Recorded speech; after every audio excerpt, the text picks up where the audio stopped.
what a lot of US and UK based mid market companies have realized is that when they're trying to scale their operations, they are Yes. highly dependent on offshore partners and offshore companies to either build their CRMs, to take care of their website or app, or, run the ERPs, or, just use offshore companies to, support all of their operations.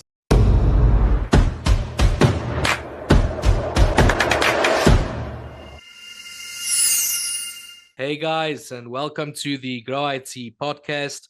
One of your hosts here, Trey King. And today we are very excited to have our guest, Mr. Ravijot Narang from I18 Devs. And we'll be diving into his story a little bit today, as well as what it is his company does. And then, as always, some insights into the technology industry.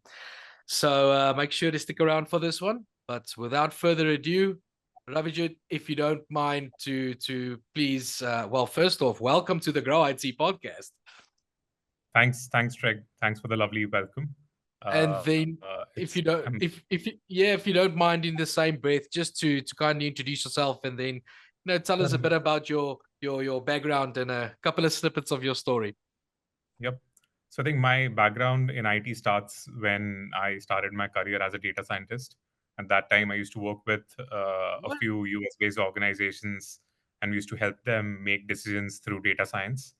And Yes. then that was when it started in India. Then I just fell in love with data science. So for further studies, I moved to the US, studied data science, then worked at many major companies in the US, such as Wayfair.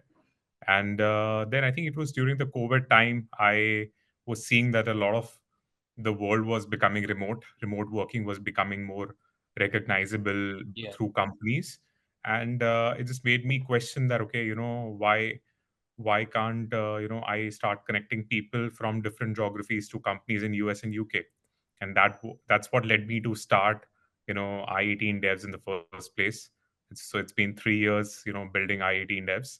um, so that's a little bit about my background. Excellent. Tell me, what is it about IIT devs? What is it about the business, specifically this industry? Why are you so passionate about it? So I'm I genuinely believe in this idea that the opportunities aren't distributed equally, but talent is. And what at I18 Devs we stand is we want to enable opportunities for people globally. We don't think that you need to be in a particular location, given how technology has progressed, Yeah. to access to opportunities. Mm. So that is the core theme of the business. However, uh, when we started, it was not exactly this thing, but we when we came across this thing, it kind of it showed us a bigger vision here. And now what we do is we work with a lot of US, UK, and Europe-based mid-market companies who are planning to scale their operations, and then we help them, build offshore centers, or something called as a global capability centers in India, where Yep. they're able to get their work done through talent in India in a cost-effective manner. Uh, yep. Tell me, Ravijit, based on your expertise, obviously you've been doing this for quite some time now.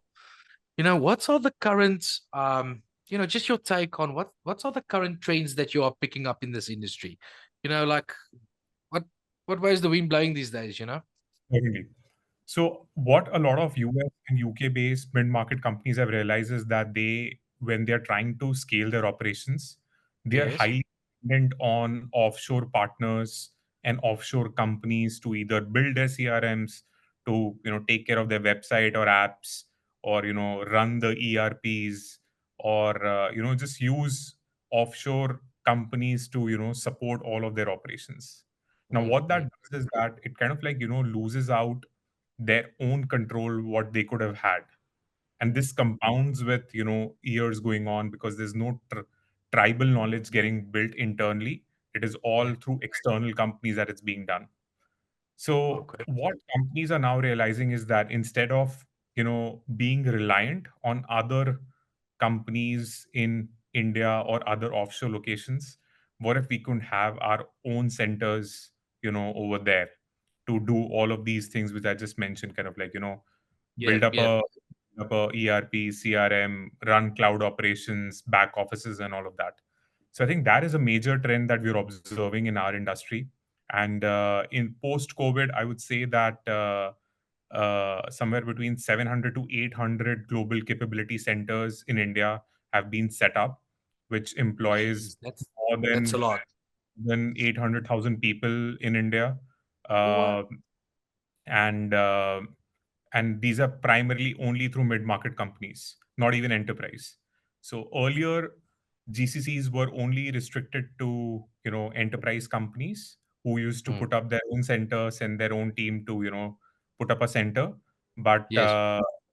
post COVID, the last 3 4 years, a lot of mid-market companies have realized that, okay, why is it only enterprise that can use this as a scaling strategy?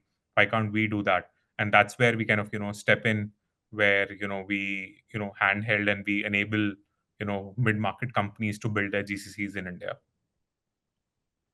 Having said that, what would your opinion be on the current market sentiment? You know, let's say the way that 2024. Obviously we passed that now, but how do you currently see it at the moment?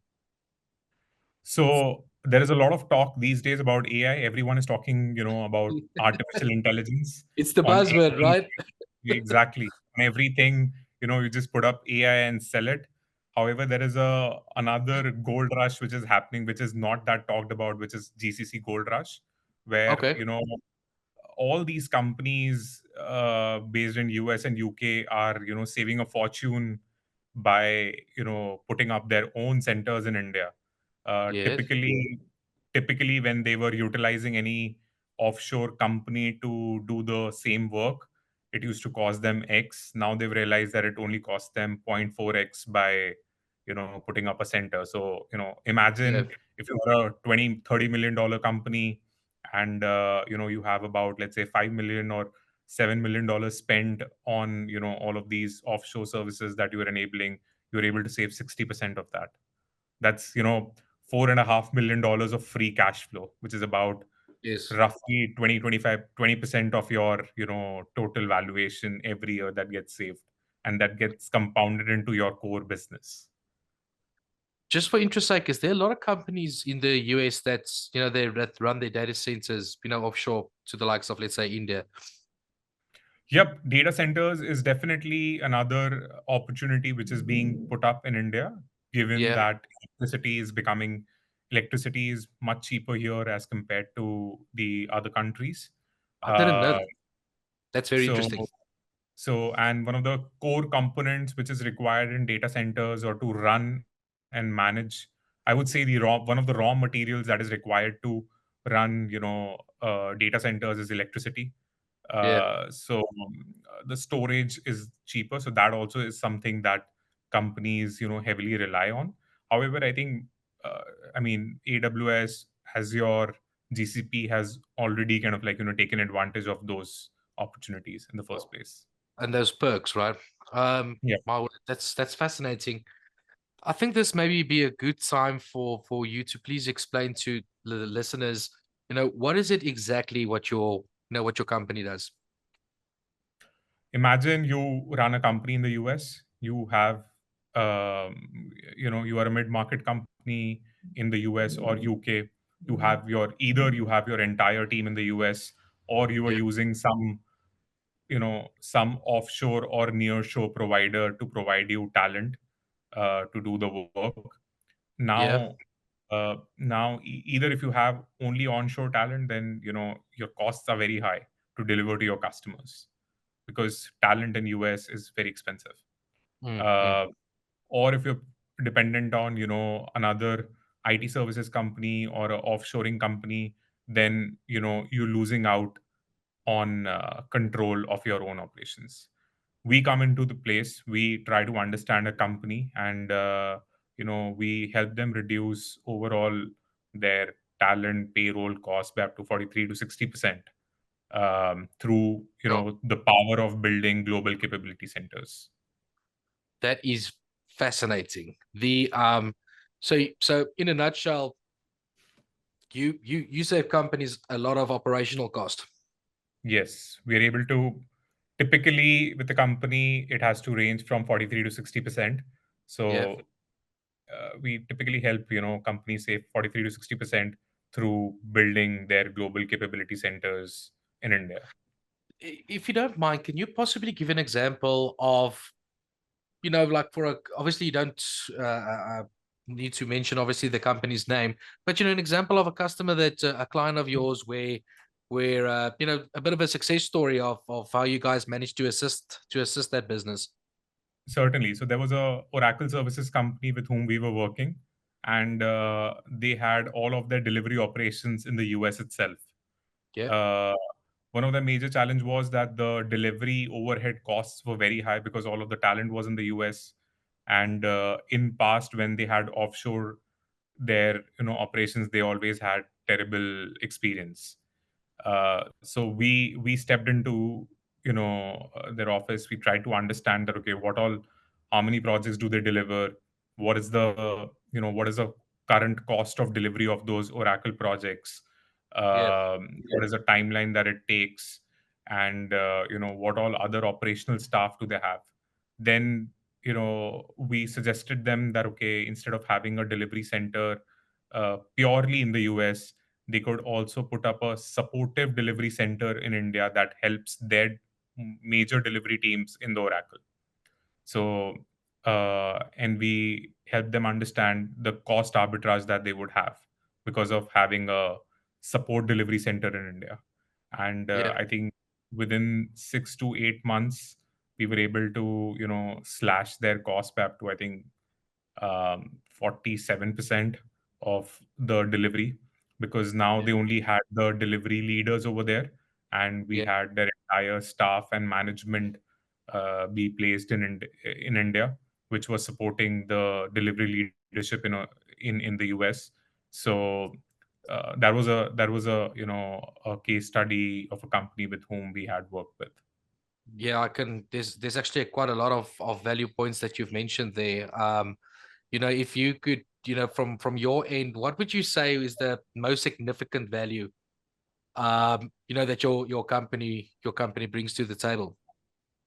So we can slash your operational costs Yeah, by 43 to 60%. I think in a nutshell, that's what we do. that's Whatever is, yeah, yeah, whatever it that's is costing excellent. you right now, whatever it is That's costing you right now, we'll come in, we'll understand it, and we'll slash it by 43 to 60%. then Ravijot, when it comes to the just your opinion on if we can maybe step back and look at just business in general, right? I would just like to hear your opinion on what type of mindset. I mean, you've been doing this for quite some time now. What type of mindset would you say, is needed to be a successful founder of a company? Uh, would you ask only particular for this field, or just as a Yeah, founder? just in general, I would say for now, I think that should cover it.